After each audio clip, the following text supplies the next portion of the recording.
This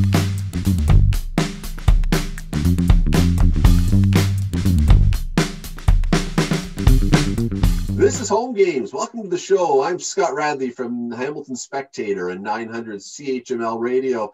That is Steve Milton beside me from the Hamilton Spectator. Below me, Bubba O'Neill from CHCH TV Sports here in Hamilton, and Rick Zamperin from 900 CHML Radio in Hamilton beside him.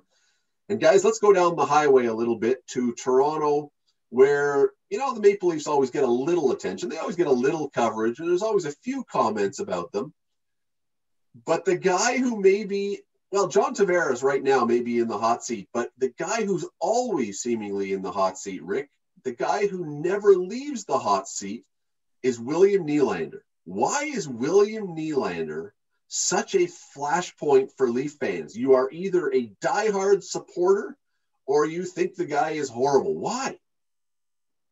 Well, number one, this is nothing new. I mean, Leafs fans always, they need to have some kind of whipping boy out there. Just ask Larry Murphy, who went on to win, you know, a couple more cups after his stay in Toronto. There's always that one guy. And I think it comes with expectation. You know, William Nylander is a highly touted, he was a blue chip prospect when he was drafted. He's got the lineage, of course, with his family history, his father being in the NHL, his younger brothers in the NHL as well. And there's a lot of promise with this guy. But whether the expectations are fair or not, Leafs fans are expecting him to always score a goal. Maybe they're expecting him to be Austin Matthews-like or Mitch Marner-like, and he's never going to be there. So he will continue to be that whipping boy until he, I guess in many eyes, lives up to his contract. It's not an exorbitant contract right now when you compare it to the likes of Matthews and Tavares and others around the league. But when he did sign, and the way he signed, because he was holding out and they signed him at the last second, basically, he's got a big bullseye on his back, and I think rightfully so. I think that latter part of him holding out, Rick, is a big point. First of all, you're right about that. The collective psyche of Toronto Maple Leaf fans has actually expanded.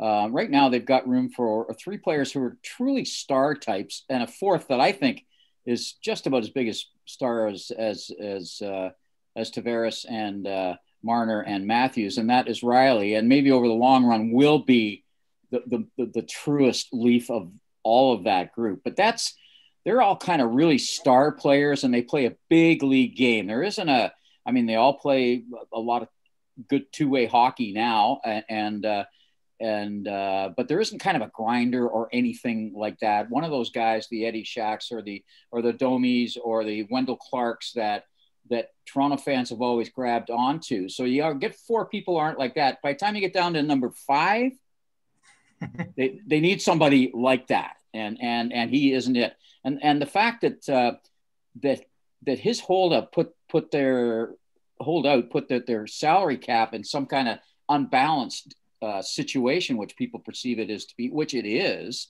a real part of that too, because we're paying much more attention to the salary cap as general fans, at least in a cursory way. Fans mostly only see the surface and the numbers and look at that, all the forwards making the money. He's making $6.5 million, which I think Leaf fans are looking at it compared to what they make, right? In comparison to the rest of the team. I mean, last year, your cap hit was $15 million for the captain, Tavares. And for the rest of many years going forward, it's going to be around the $11 to $12 million mark for Marner and Matthews. Marner's a great player, but you don't play $12 million for an assist guy, in my opinion, right? William Nylander is a streak scorer. He will always be that way. Last time I checked, over 30 goals last season, was about 1 or 2 behind Matthews. He's that kind of guy, right? It's going to come in bunches. And I'll tell you another thing that you brought up a couple of good old boys, right? That's the way the Maple Leafs like it.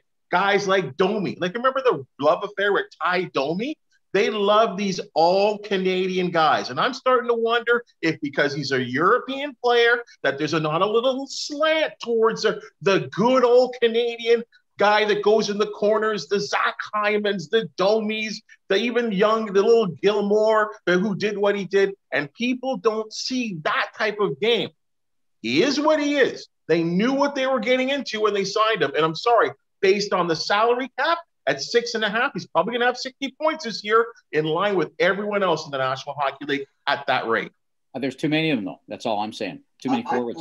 I don't know. It's an easy one to go with the Swedish thing. I'm not sure the Swedish thing has anything to do with it. I think it's a stylistic thing. I think it's a style thing entirely, and that is William Nylander, when he's on the ice, the appearance is that he's not trying.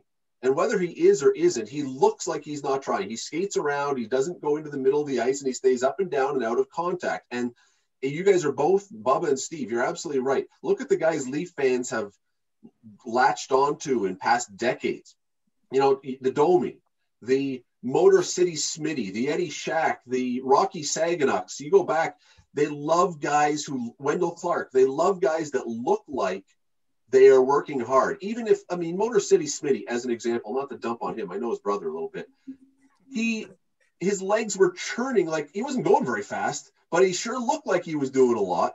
William Nylander and Larry Murphy, Rick, you mentioned Larry Murphy, they were the opposite. They didn't look like they were doing much. And that, I think, falls into it's an appearance thing, that if you give the impression you're not trying, fans are going to be mad at you for not trying, whether you are or aren't. You don't think the upper level of this team, the upper six, I think this is as much sort of star power as they've had in my time. Oh, absolutely. At the upper level. We can go back to that team, the Gilmore team, but take it in truly objective terms and talk about stars on that. Real stars, not many. Well, I think look at these guys when the Olympics come up. How many Maple Leafs are going to be seriously in the running for, if they go, for Olympic berths in 2022? Marner's in the running. Matthews for the States is in the running. Riley's in the running. Yeah. Frederick Anderson, if Denmark goes, he'd be. I mean, there's 4 or 5 guys maybe. They've never had. Nylander's in the running, and William Nylander will be on the screen. Nylander, yep, for sure. The other thing, the other thing about Nylander that really, Rick, that really drives a lot of people nuts. William Nylander is the absolute definition of the analytics guy versus the eyeball test guy. Analytics people love him. Eyeball people hate him. And he is the person who straddles the two sides that never want to meet. The good news for Willie is, number one, he's only 24, so he's got some room to grow. Let's hope he reaches that potential. But it is the eye test, because there is no going into the corners. There is no blue-collar kind of lunch bucket work ethic that we see. And on another note, and I had to double-check this, and my suspicions were correct, that Willie Nylander was born in Calgary. So technically he's Canadian, so I don't think he could play for Team Sweden. He has. I think he has. So I think he can. Yeah. Oh, has he? International. Oh, he was on the juniors. Yeah, that's right. Yeah, international passport rules, you can do those kind of things. I mean, there's a couple of Canadians that played, like Pominville was born in Quebec but played for the United States. There's a bunch of those guys. Brett Hull. But again, at the end of the day, it's about production, okay? And as far as I look at it, William Nylander will probably be 3rd or 4th in scoring on the team, and that's the way you can look at it. Whether he's a guy that goes into the corners, every team needs different types of players. And he's a guy that, he doesn't go into the corners, but he's also the guy that skates well, gets to the edges, has great edges, maybe a better setup guy at sometimes as well, too. And you know what? Let's be honest, too. He's playing on a line right now that maybe is not going that well because the captain is not going well right now, right? So he's just not going well. Like, that top line is so good right now that we compare that one line to that first line to the second line and expect similar production. And then we can say he's going to be a goal scorer, but he's got to do that. And that's one of the reasons that the people are a little bit down on him. When you look at the last game that they played before we taped, he actually had, you're right, the analytics people love him because where he gets into the spots to shoot from, right? And when some of those goals came down, he was in those positions. Once he shot wide and over the net, the other time he deflected one just wide. So the percentages haven't been going for him on the shooting. So it's not that he's not doing the same kinds of things. Similarly, he doesn't play the same game as Marner. He doesn't have the two-way equated game because you can see him sometimes not where Marner apparently never gives up and catches guys from behind and all of those kinds of things. Gets in as a small guy, blocks shots, gets a stick in the lanes, all of those kinds of things. But he does that thing where he circles, the Patrick Kane thing that they both do, and comes around and tries to create open ice, which he does very, very well. The difference is, partly as Bubba you say, is Tavares isn't converting. the opportunities that Matthews gets from Marner doing the same thing, and Nylander isn't converting them himself from the shots that he takes. I've long believed, we're going to want to hear from you, by the way, why William Nylander is such a flashpoint, and should he be such a flashpoint? I've long believed that the way to tell if a player is really trying in hockey is the amount of times he's stopping and starting, because stopping and restarting takes a ton of effort. It's a lot harder than making a big wide turn and keeping your momentum going. And that is one where you look and you go, oh, you know, some guys can do it, some guys can't. But, you know, sometimes you see guys making those wide turns and you think to yourself, that's $7 million bucks or whatever it is. Yeah, there's a lot less but it's probably, it may be unfair now than there was.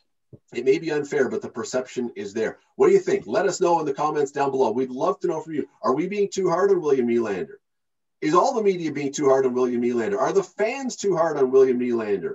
Or is William Nylander not a hard worker, relatively speaking, and deserves it? Let us know. We would love to hear from you.